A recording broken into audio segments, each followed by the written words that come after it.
at the fire department or me going to stay at his house during the summer after my family moved to Greensboro. But he taught me the relational aspect of fishing. He developed such great friends on that pier at Surfside Beach. And he taught me that it's intentional. You've got to be there at the right time. You've got to throw your hook out in the right part of the water off the pier.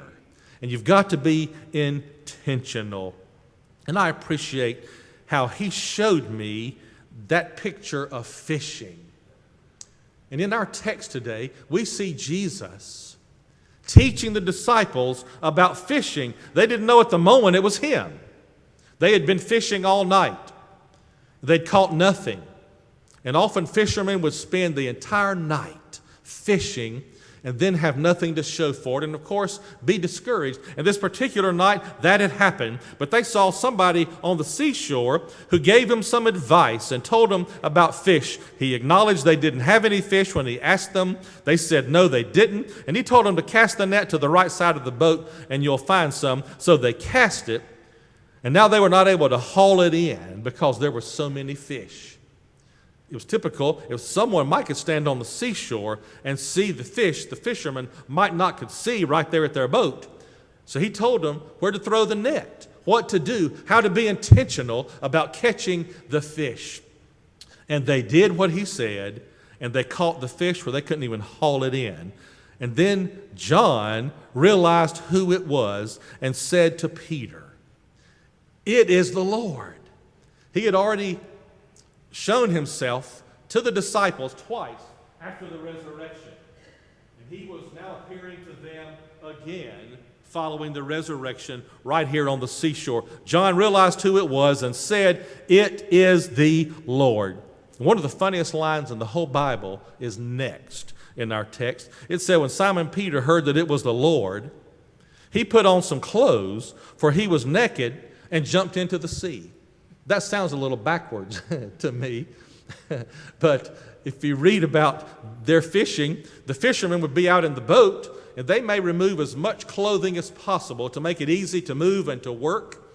And so Peter wasn't very much dressed at all, but when he saw Jesus, he put on his clothes and then jumped in the water and got to the seashore to be able to see Jesus. And the other disciples came in the boat, dragging the net full of fish, for they were not far from the land, only about 100 yards off. Yes, they were fishing for real fish.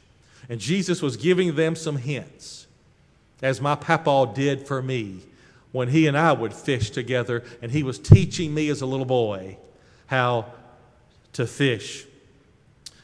Yes, this was about catching real fish, but we see Peter say, "I'm going fishing."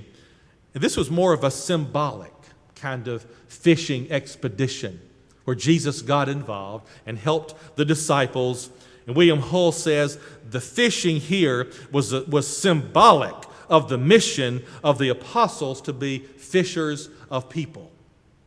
That's what Jesus was getting at. That's how he had led them. That's how God had called them. That was going to be their primary task, to catch the people. Symbolized by the catching of the fish. And so right here we have this moment where fishing for people is being symbolized by what's happening on the beach. And that wasn't just for the disciples. That was about us as well. Fishing for people. Being fishers of men, as you recalled from Jesus in the New Testament. And I said, my Papa Haithcock taught me to fish, but it was my Papa McDowell who caught me as a little fish.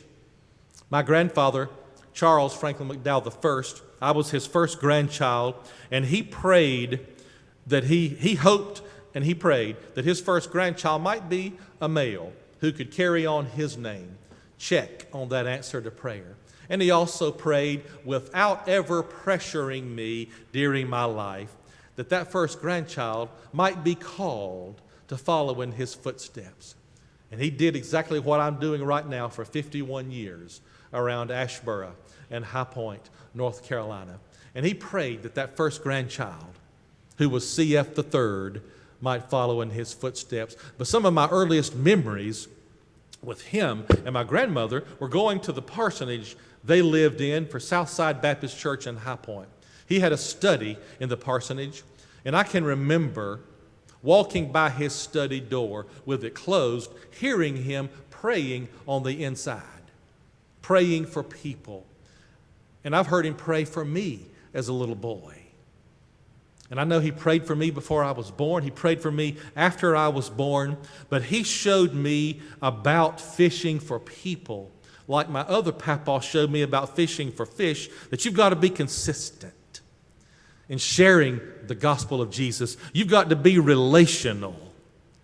He invested in me, his grandson, and that led me to accept Jesus Christ. And I remember that Sunday night, January 11th, 1970, sitting on the back pew of Southside Baptist Church in High Point as a almost 7-year-old, feeling the Spirit speaking to me. My grandfather had prayed for me, my parents had, my grandmother had, but I knew that night I was to walk down that aisle of that church and accept Jesus Christ. And I walked down the aisle, and it was into his hand that I placed mine. And it was my grandfather who had invested in me, who prayed with me to receive Jesus Christ on that winter night in 1970. But he invested in me. What a great memory of remembering him baptizing me. But he showed me you've got to be intentional. And I would go visit with him, and I would see him talk to people about the Lord. One of my highlights of my memory bank is standing with him at the front door of the church shaking hands as a 3-year-old and 4-year-old. And that's become one of the most holy moments to me as a pastor today. But that's where I got my start, in that relationship with him, standing at the door with him of the church. But he showed you've got to be intentional in sharing Christ. You've got to be consistent, and you've got to be relational, and you've got to invest. But also saw with him that you must know Jesus Christ to be able to tell about him. The disciples recognized Jesus at a point, and we've got to know him to be able to tell about him. I want you to hear a song by one of my dearest friends, a guy named David Niblock, who's from Winston-Salem, member of Ardmore Baptist Church, where I was a member while I worked for Baptist Children's Homes. I got to know David there. He's an attorney in Winston-Salem. He's a singer and songwriter, and I've been talking with Judy about us having him here on a Sunday morning. But he sings only the songs he writes. And he wrote a song entitled, "Let Me Tell You About Jesus."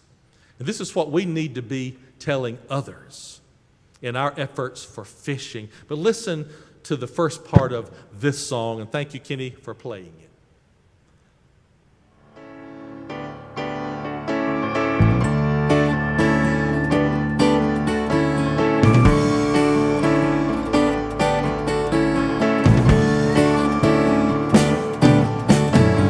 How can I describe the change I have seen in my life?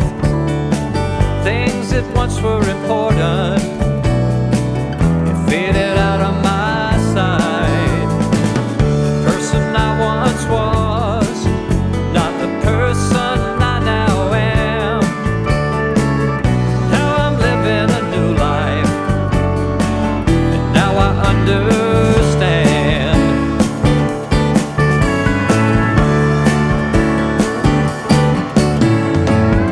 Let me tell you the reason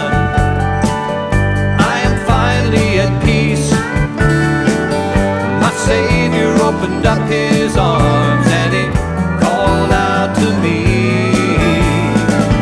He's my hope and salvation. His grace is more than enough. Now I'm living to serve only him and to tell of his love. Let me tell you about Jesus, what he's done for me.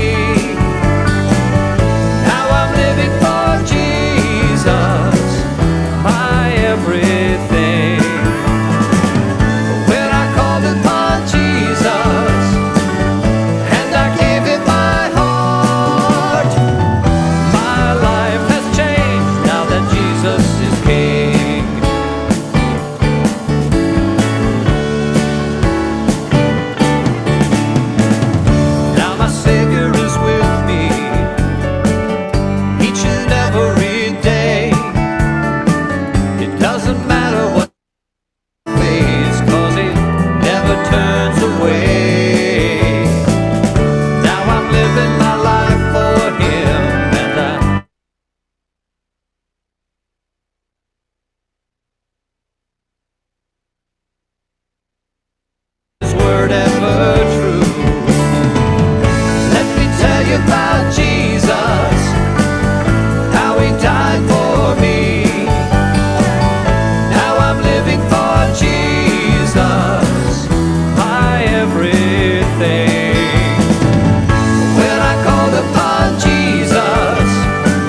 David says in the song, let me tell you about Jesus.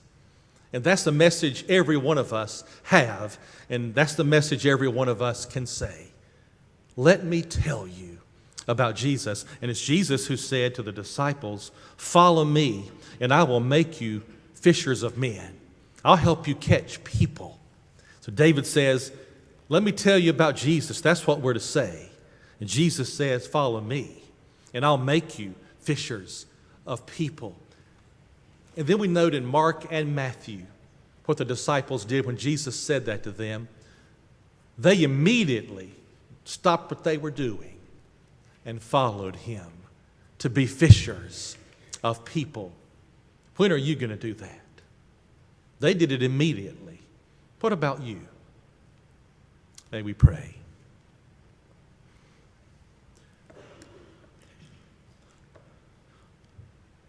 Lord, thank you for the call to fish and to bring people to you. And Lord, thank you for all the people in this service today who are Christians, whose life is representative of somebody who went fishing and caught them. And Lord, may we do the same. May we, like David Niblock and Gene Vance, sing, let me tell you about Jesus. May that be our message. And Lord, may we know you well enough to be able to share that message. Thank you for calling us to fish. Amen. Our next